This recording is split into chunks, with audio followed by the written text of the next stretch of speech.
Megastar Chiranjeevi ప్రస్తుతం వశిష్ఠ దర్శకత్వంలో విశ్వంభర సినిమాలో నటిస్తున్నారు. ఈ సినిమా షూటింగ్ చివరి దశలో ఉంది. నెక్స్ట్ ఇయర్ సమ్మర్లో విశ్వంభర రిలీజ్ కానుంది.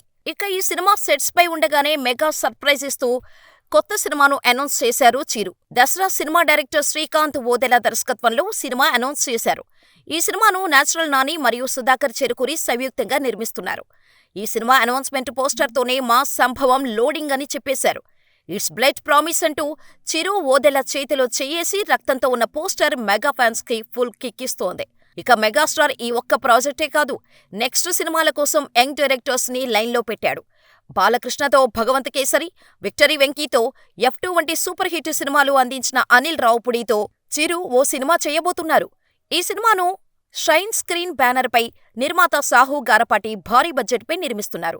ఇందుకు సంబంధించిన కథ, చర్చలు కూడా ముగిశాయని అనిల్ రావుపుడి చెప్పిన పాయింట్ కు చిరు గ్రీన్ సిగ్నల్ ఇచ్చినట్టు తెలుస్తోంది. త్వరలోనే ఈ సినిమాను అధికారికంగా ప్రకటించనున్నారు మేకర్స్. ప్రస్తుతం అనిల్ సంక్రాంతికి వస్తున్నాం అనే సినిమా చేస్తున్నాడు. ఈ సినిమా తర్వాత చిరు సినిమాను సెట్స్ పైకి తీసుకువెళ్లనున్నాడు. ఇక ఈ సినిమాతో పాటు అర్జున్ రెడ్డి, యానిమల్ వంటి హిట్ సినిమాల డైరెక్టర్ సందీప్ రెడ్డి వంగతో ఓ సినిమా చేసేందుకు చర్యలు జరుగుతున్నాయి. ఈ 3 సినిమాలతో వింటేజ్ చిరును చూస్తారని, మెగాస్టార్ స్ట్రాంగ్ కంబ్యాక్ ఇస్తాడని ఫ్యాన్స్ భావిస్తున్నారు.